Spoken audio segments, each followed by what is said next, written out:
감사합니다. 오늘은 대강절 첫 주일입니다. 대림절이라고도 하고 강림절이라고도 합니다. 강림은 말 그대로 임재를 기다린다는 뜻이니까 대강절은 우리에게 오시는 주님을 기다리는 절기라는 말입니다.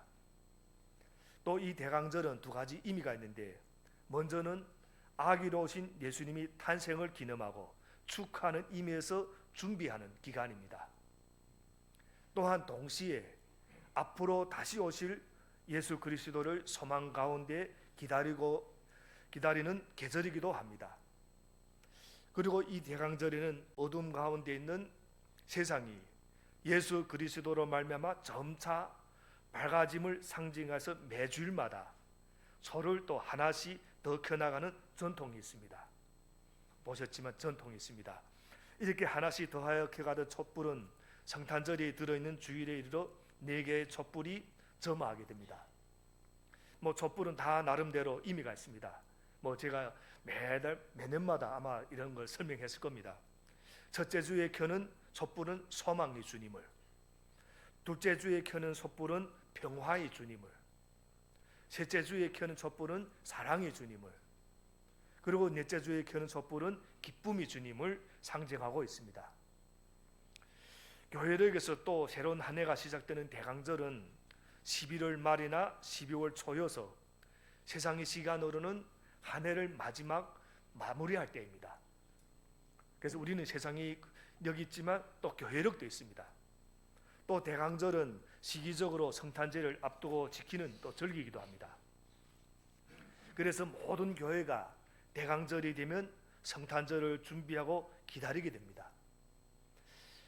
여러분, 이제 금방 말했지만 교회에는 교회력이라는 것이 있는데 주일마다 정해진 성경 말씀이 있습니다. 물론 저희 교회는 그렇게 지키지는 않습니다.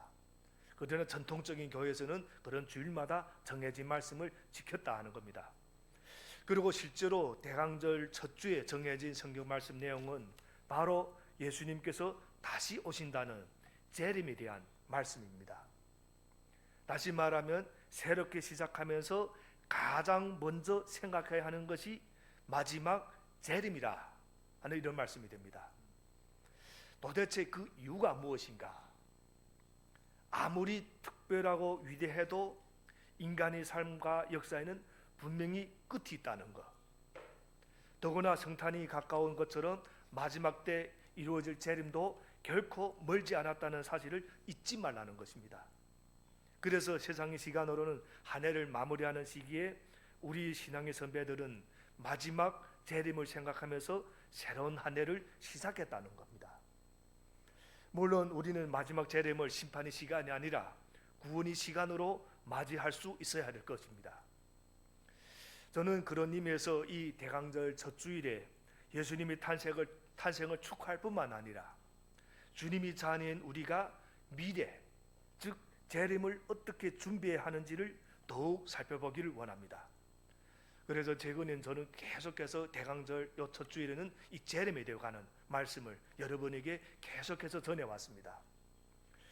여러분, 재림에 대한 관심은 초대 교회 그리스도인들에게는 신앙의 핵심이었습니다. 신약 성경에는 사도 바울의 서신이 13권 기록되어 있는데 이 가운데 갈라디아서, 에베소서, 빌레몬서 3권을 제외하고는 10권 모두 재림에 대한 믿음을 소개하는 내용들이 나옵니다.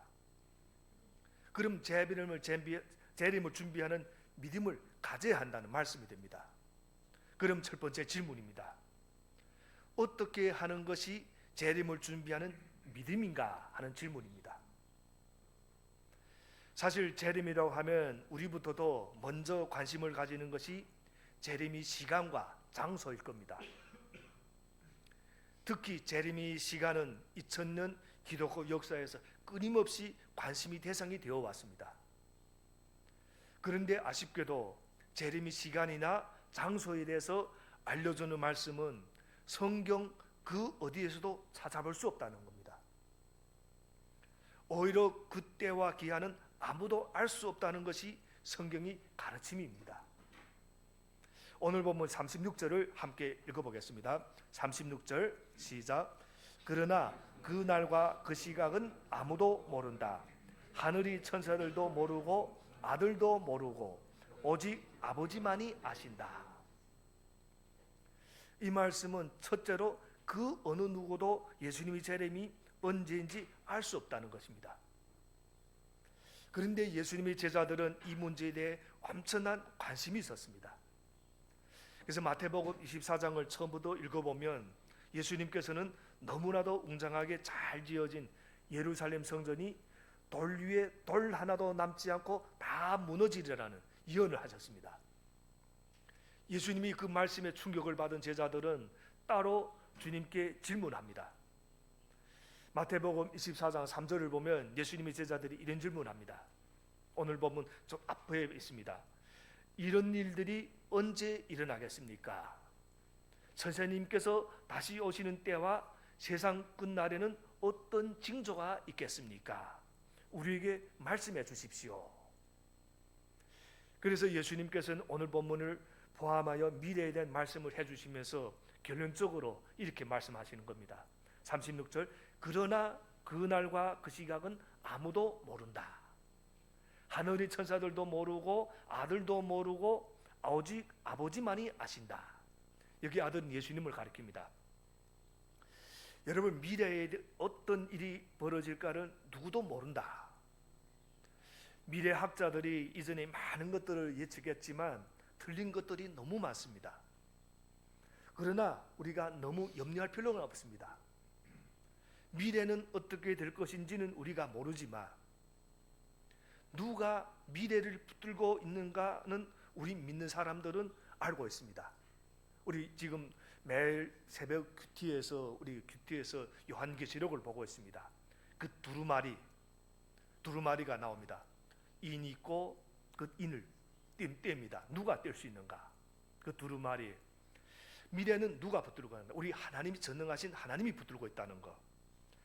공의로우시고 자비로우시고 사랑이 많으신 하나님이 미래를 꽉 붙들고 있다는 겁니다.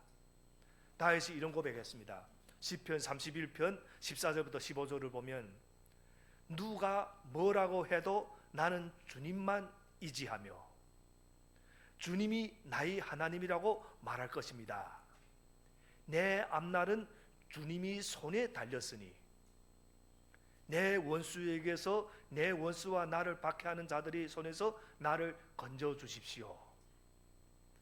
우리가 할 일은 미래에 대해 두려워하거나 세계 종말에 대해 벌벌 떨고 두려워하는 것이 아니라 미래를 붙들고 계시는 그 주님을 붙드는 것, 의지하는 것이라는 겁니다. 내 앞날을 붙들고 계시는 주님을 붙들면 우리는 아무 염려를 할 필요가 없다는 말씀입니다. 미래는 주님이 뜻 가운데 있기 때문입니다. 그리고 둘째는 천사들도 그리스도의 재림의 시기를 모른다는 겁니다. 심지어 천사들도 예수님께서 언제 재림하실지 모른다고 성경은 말합니다. 만일 누군가가 천사도 모르는 것을 자기가 안다고 주장한다면 그것은 엄청난 교만이고 잘못일 겁니다. 이단입니다. 셋째는 아들도 자신이 재림의 날짜를 모른다고 합니다. 어떤 인간도 또 천사도 그날과 그 시기를 모른다는 것은 우리가 충분히 이해할 수 있지만 어떻게 하나님의 아들이신 예수님도 자기 자신이 재림하는 것을 모르신다는가? 여기는 우리가 이해가 가지 않을 수도 있습니다. 그래서 많은 사람들이 이 구조를 놓고 논쟁했습니다. 예수님은 전지전능하신 하나님이 아닌가? 성자 하나님이신 예수님께서 어떻게 자신이 재림의 때를 모른다는 것인가? 많은 신학자들은 이것을 이렇게 해석했습니다. 예수님은 이 말씀을 하시는 순간, 즉 이 말씀을 하시는 순간입니다. 아직 십자가에서 죽고 부활하지 않으셨기 때문에, 아직 인간의 몸이기 때문에 인간의 입장에서 그 시기를 모른다고 말씀하신 것뿐이라 고 많은 신학자들이 해석합니다. 이것도 사실은 충분한 해석은 되진 않습니다. 그러나 이 말씀이 어떤 뜻이든 간에 여기에서 마태복음이 전해주기 원하는 것은 예수님이 재림이 정확한 시간을 아는 사람은 아무도 없고 오직 하나님 한 분만 이 재림의 시기를 안다는 겁니다. 여기서 우리는 예수님이 재림에 대한 잘못된 두 가지 태도를 지적할 필요가 있습니다. 첫째는 예수님이 재림 날짜가 언제인지 안다고 주장하는 태도. 예수님이 언제 다시 오실지 그 날짜가 언제인지 안다고 주장하는 말을 들으시면 그것은 100% 잘못된 것이라고 생각하시면 틀림없습니다. 둘째는 주님이 재림에 대해 무관심한 태도입니다. 아예 종말에 대해 무관심한 태도 역시 잘못된 것이라는 겁니다. 이단들 때문에 종말이나 재림이라는 말만 들어도 많은 사람들이 거부 반응을 일으키게 되어 있습니다. 이단들 때문에 종말하면 그 이단들이다, 이런 생각을, 잘못된 인식을 가지고 있는 겁니다. 그런 말을 들으면 무조건 이단이라고 생각하면서 종말에 대해 아예 생각조차 하지 않으려고 듭니다. 그래서 마치 이 세상에 종말이 없는 것처럼 그냥 무관심하게 살아가는 사람들, 이 세상이 끝나지 않을 것처럼 이 세상의 것에만 목을 매며 살아갑니다. 그러나 성경은 분명히 예수님께서 다시 오실 것이라고 선포합니다. 분명히 세상이 끝이 있다고 선포합니다. 이것이 기독교가 다른 종교들과 근본적으로 다른 점들 중에 하나라는 겁니다. 성경에 나오는 도덕적인 교훈들이 다른 종교들과 비슷한 것들도 있습니다. 공자의 가르침도 있고 불교에서 가르치는 가르침도 성경의 어떤 가르침 중에는 비슷한 것들이 있습니다. 예를 들어 부모를 공경하라, 이런 가르침들, 다른 종교들도 이런 식으로 가르칩니다. 그런 식으로 비슷한 것처럼 보이는 것들이 있지만 사실은 근본적으로 다르다는 것. 힌두교, 인도 사람들이 믿는 힌두교가 있습니다. 힌두교가 있고 불교, 이 시간 개념의 핵심은 윤회 사상으로서 사람이 다시 태어난다고 믿는 겁니다. 착하게 살았으면 다음 생애에는 고귀한 사람으로 태어나고 좀 높은 등급으로 태어나고, 악하게 살았으면 하등한 생명체로 태어난다고 말합니다. 심지어 동물로 태어난다고 합니다. 그러니까 생명은 돌고 돈다고 생각하는 것. 그러나 성경은 일직선의 시간 개념을 가르쳐 줍니다. 세상이 시작이 있었고 끝이 있을 것임을 분명히 말합니다. 주님께서는 알파와 오메가, 즉 시작이시고 또 끝이신 분이십니다. 여러분, 예수님은 반드시 다시 오신다는 것. 그러면서 예수님이 다시 오실 그날은 노아의 때와 같을 것이라고 본문에서 분명히 또 말씀하십니다. 37절부터 39절 말씀 함께 읽겠습니다. 37절부터 39절. 노아의 때와 같이 이 인자가 올 때에도 그러할 것이다. 홍수 이전 시대에 노아가 방주에 들어가는 날까지 사람들은 먹고 마시고 장가가고 시집가며 지냈다. 홍수가 나서 그들을 모두 휩쓸어 가기까지 그들은 아무것도 알지 못하였다. 인자가 올 때에도 그러할 것이다. 여기에서 예수님은 먹고 마시고 장가들고 시집가는 것이 나쁘다고 말씀하시는 게 아닙니다. 우리가 성경을 읽다 보면 자꾸만 이런 문자에서 우리가 자꾸 오해합니다. 홍수에서 구원받은 노아의 가족도 전부 다 먹었고 마셨고 결혼을 했습니다.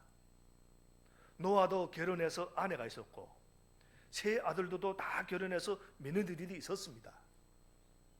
노아의 때의 사람들이 문제는 그들이 먹고 마시고 장가들고 시집간 일을 해서 잘못됐다는 말씀이 아니라는 겁니다. 그런 것들을 사람들이 하면서 살아야 하는 일들입니다. 우리 삶에 필요한 것들입니다. 그들이 진짜 문제는 그들은 하나님에 대해, 참된 진리에 대해 전혀 관심이 없이 세상적인 삶에만 관심이 있다, 여기에 문제가 있었다는 겁니다. 그들은 비가 오기는 뭐가 오냐 하며 노아를 조롱했습니다. 그러다 모두 다 멸망을 당한 겁니다. 이 세상의 종말 때에도 똑같은 현상이 벌어진다는 겁니다. 많은 사람들은 진리이신 예수 그리스도에 관심이 없이 매일 그저 자기 나름대로 바쁘게 살다가 결국 깨닫지 못하여 심판을 당하게 되리라는 그런 말씀입니다. 40절부터 41절 말씀도 함께 읽겠습니다. 40절부터 41절 말씀. 때에 두 사람이 밭에 있을 터이나 하나는 데려가고 하나는 버려둘 것이다. 두 여자가 맷돌을 갈고 있을 터이나 하나는 데려가고 하나는 버려둘 것이다. 여기를 봐도 두 사람이 똑같이 밭에서 일하는데 한 명만 데려감을 당하고 다른 사람은 버려둠을 당한다고 합니다.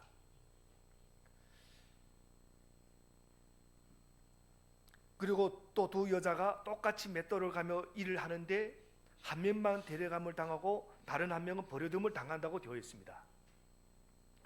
여기에서도 밭에서 일하거나 맷돌을 가는 일이 나쁜 것이 아니라는 말씀입니다. 이단들이 특징이 있습니다. 직장을 다 관두고 재산을 팔아 자기들끼리 종말을 준비한다고 모여서 사는 것. 그러나 그것은 잘못된 겁니다.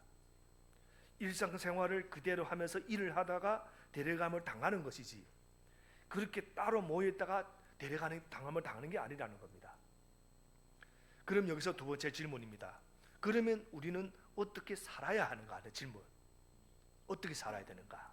여기에 중요한 우리 오늘 본문이 초점이 있다는 겁니다. 42절 우리 함께 읽겠습니다. 42절. 그러므로 깨어 있어라. 너희는 너희 주님께서 어느 날에 오실지를 알지 못하기 때문이다. 여기 보면 깨어 있으라. 깨어 있으라고 말씀합니다. 언제 오실지 모르기 때문에 늘 깨어 있어야 한다고 합니다. 43절, 44절도 함께 읽겠습니다. 43절, 44절. 이것을 명심하여라. 집주인이 도둑이 밤 몇 시에 올지 알고 있으면 그는 깨어 있어서 도둑이 집을 뚫고 들어오도록 내버려 두지 않았을 것이다. 그러므로 너희도 준비하고 있어라. 너희가 생각하지도 않는 시각에 인자가 올 것이기 때문이다. 여기도 똑같습니다. 그렇게 늘 깨어 있으면 도둑이 언제 와도 대비할 수 있다고 합니다. 그리고 44절을 보면 준비하고 있으라고 하십니다. 우리가 전혀 예상치 못한 때 예수님이 다시 오실 것이기 때문에 결국 무엇입니까? 42절, 43절에서 깨어있으라 하고 두 번 강조하고 44절에서는 준비하고 있어라고 합니다. 여러분, 주님이 제자인 우리가 할 일은 깨어있으며 준비하는 것이라는 점을 오늘 본 말씀에서 강조한다는 겁니다. 밭에서 일을 해도 좋고 맷돌을 가며 일을 해도 좋습니다. 먹고 마시고 장가가고 시집가도 좋습니다. 그러나 중요한 것은 그 어떤 일을 하고 있더라도 항상 깨어있어라는 말씀입니다. 똑같은 일을 하고 있더라도 깨어있느냐 깨어있지 않느냐에 따라 결과가 완전히 달라진다는 말씀입니다. 지금 이 말씀은 제자들에게만 살짝 하시는 말씀이 아니라 모든 사람들, 즉 우리에게도 하시는 말씀입니다. 여러분, 우리는 지금 예수님이 초림과 재림, 즉 처음 오신 날과 다시 오실 날 사이에 있는 중간 시기에 우리는 살고 있습니다. 우리가 살고 있는 이 시간에 우리가 해야 될 가장 중요한 게 무엇인가? 두려워하며 걱정하는 게 아니라 깨어있는 것. 이것이 오늘 말씀에서 예수님이 반복하여 강조하고 계시는 말씀입니다. 여러분, 우리는 매일 살아가면서 자신이 느끼든지 못 느끼든지 여러 종류의 공포와 걱정과 염려로 가득 찬 가운데서 우리가 살아가고 있습니다. 염려하고 두려워하는 마음을 가만히 들여다보면 결국 무엇이 있는가 하면 미래에 대한 두려움이 있습니다. 그 누구도 미래에 어떤 일이 일어날지 정확히 알 수가 없기 때문에, 그래서 사람들은 알 수 없는 미래를 걱정하며 무슨 일이 일어날지 알기 위해서 굉장히 노력합니다. 그래서 점성술도 있고 전쟁이 등이 굉장히 인기가 있습니다. 교회에서도 하나님의 음성을 듣고 싶어하고 하나님의 음성을 듣는다고 하는 사람들한테 끌려들기도 합니다. 그러니까 재림에 대한 우리 신앙은 어떠해야 되는가? 여기에 대해서는 예수님께서 마태복음서 25장에서 말씀하신 열천어 비유와 마지막 때 양과 염소로 구분하는 최후의 심판에 대한 비유가 좋은 가르침이 될 겁니다. 재림에 대한 바람직한 신앙은 알려주지 않은 그 시기와 때를 억지로 밝히려고 하는 것이 아니라, 성경에도 알려주지 않은 억지로 밝히게 했다고 노력하는 것이 아니라, 언제 오시든지 기쁨으로 맞이할 수 있도록 기름을 준비했던 그 슬기로운 처녀들처럼 그렇게 준비하는 신앙이라는 겁니다. 그럼 무엇을 어떻게 준비해야 되겠습니까? 마지막 때 심판의 기준이 무엇이었습니까? 지극히 작은 자 한 사람에게 어떻게 했느냐 하는 겁니다. 지극히 작은 자 한 사람에게 어떻게 했는가? 그럼 우리 다시 한번 질문, 우리 성탄절은 또 우리 어떻게 맞이해야 되겠습니까? 물론 이 말씀은 실제로 그렇게 작고 보잘것없는 사람을 잘 대하는 뜻이 있기도 하지만, 그 의미를 더욱 깊이 살펴보자면 순간순간마다 무슨 일이든지 소홀히 하지 말고 최선을 다하라는 말씀이기도 합니다. 최선을 다하라. 마지막이 가깝다고 생각될수록 더욱 그렇게 하라는 말씀입니다. 바로 그렇게 하는 것이 재림을 준비하는 신앙이기 때문에. 그런데 오늘 이 시대를 보면 진짜로 예수님이 언젠가 오실 텐데 사람들은 재림과 종말에 대해 관심이 없습니다.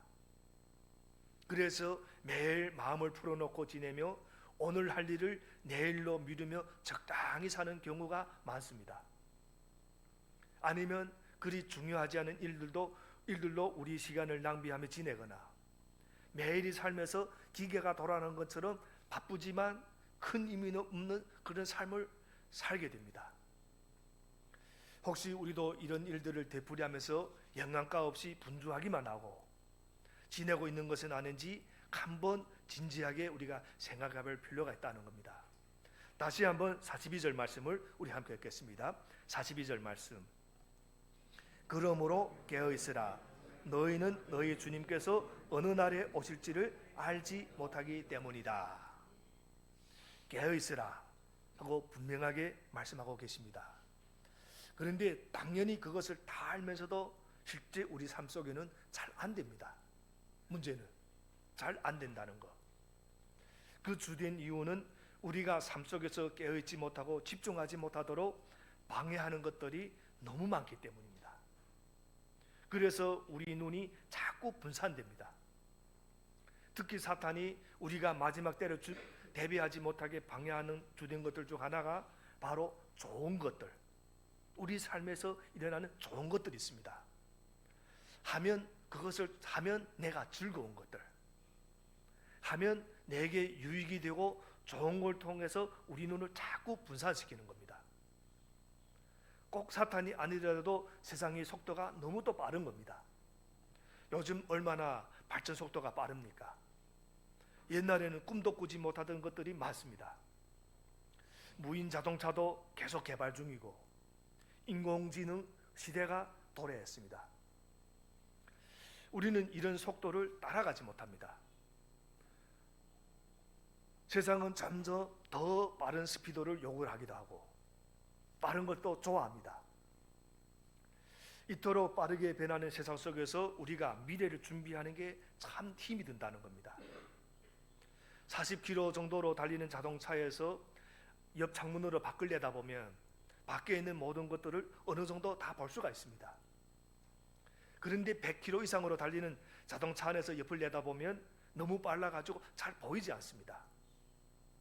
마찬가지로 이 세상이 너무 빨리 나가니까 우리가 제대로 보지 못한다는 것. 또한 우리 눈을 더 분산시키는 게 뭔가 하면 선택사항이 너무 많다는 겁니다. 전에 제가 감기균이 조금 있어서 약국에 가 감기약을 사러 갔더니 감기약도 종류가 너무 많아서 뭘 사야 할지 고를 수가 없었습니다. 이런 것들이 쌓이고 또 쌓이다 보니까 우리가 삶 속에서 정말 중요한 데 집중하기보다 자꾸 이런 정보에 분산이 되어가는 겁니다. 시대가 지날수록 정말 중요한 일에 집중하지 못하고 자꾸 다른 데 우리 눈이 분산되게 해서 미래를 준비하는 것을 방해하고 있다는 것. 우리가 사실은 교회 안에서도 보면 이전에 우리 신앙인 믿음의 선배님들이 그 경험들이 있습니다. 믿음 생활의 경험도 있고 삶의 경험들이 있습니다. 그러나 그 경험들이 지금 우리 젊은 세대들에게는 그 먹히지 않고 있습니다. 젊은 세대들은 그 가르침을 들으려고도 하지 않습니다. 올상 우리 나이 있는 분들이 젊은들에게 스마트폰 어떻게 하는가 조작하는가 배우러 다닙니다. 시대가 바꿔됐습니다. 그러니까 우리 시대가 그 했던 것들이 지금 젊은들에게 가르쳐 줄 수가 없습니다. 그런 시대가 우리가 왔다는 겁니다. 그래서 우리는 지금 변화의 시대, 선택이 홍수의 시대에 살고 있는데 점점 더 그렇게 될 겁니다. 모든 것이 너무나 빠르게 움직이고 있고 모든 것이 다 변화가 되고 있다. 그럼 여기까지 생각하면 우리가 얼마나 절망합니까? 어떻게 하겠는가? 그런 마지막 질문이 있습니다. 이러한 상황 속에서도 변하지 않는 것이 있는가? 그럼 우리는 어떻게 해야 되는가? 이 질문입니다. 우리 예수님은 있다고 합니다. 그것이 무엇인가?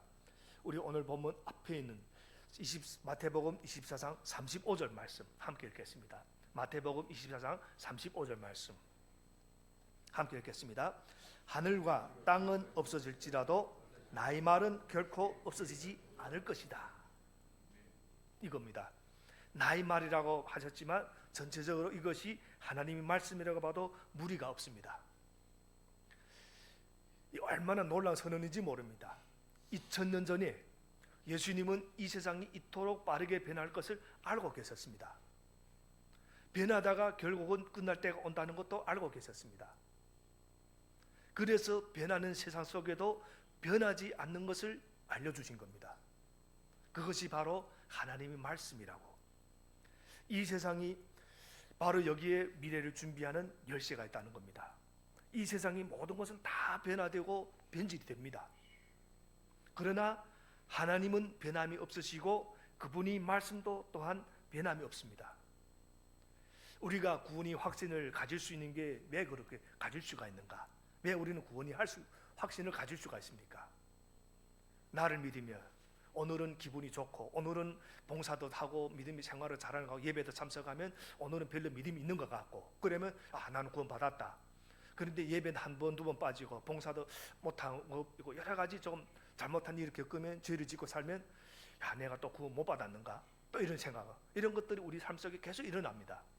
그러면 우리는 어떻게 하면 구원의 확신을 가질 수가 있는가? 딱 한 가지입니다. 하나님의 말씀에 변함이 없기 때문입니다. 옛날에 주신 예수 믿으면 구원받는다, 이 하신 말씀이 시대가 바뀌었으니 그것도 바뀌었다고 하셨으면 큰일인데 이 말씀이 변함이 없기 때문입니다.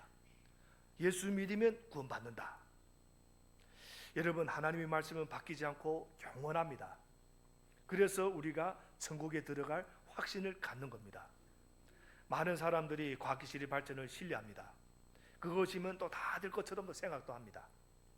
그러나 불과 몇 년 전에 나온 수많은 과학 이론과 기술들이 지금은 더 이상 유효하지 못하거나 더 이상 쓸모없는 경우가 얼마나 많은지 모릅니다. 우리가 알지 못하는 사이에. 그처럼 금방 변하는 것이나 곧 쓸모 없어질 것들을 신뢰하고 산다면 우리는 마치 아주 약한 기초에 지어진 집에 사는 사람들과 똑같게 된다는 것. 그러므로 하나님은 우리가 미래를 잘 준비할 수 있도록 우리에게 말씀을 주셨습니다. 여러분, 단순히 내용과 지식을 아는 것도 중요하지만 이 말씀이 무슨 의미가 있는가, 특히 내 삶에 어떤 의미가 있는가가 중요합니다. 그래서 단순히 성경 읽고 설교 듣고 내용 읽으라고 하며 끝나는 것이 아니라 이것이 과연 무슨 의미인가를 먼저 깨닫고 이것을 내 삶에 적용하면서 말씀을 붙들고 그대로 사는 것이 미래를 준비하는 가장 중요한 길이라는 겁니다. 오늘 말씀을 정리하겠습니다. 하나님은 우리 한 사람 한 사람을 너무나도 사랑하십니다. 그런데 하나님이 그토록 사랑하시는 우리 삶에도 수많은 걱정거리와 어려움이 찾아올 수가 있습니다. 자녀 문제가 있을 수가 있고, 가정 문제가 있을 수가 있고, 직장 문제, 사업의 문제가 있을 수가 있고, 건강 문제, 그의 많은 문제들이 일어날 수가 있습니다.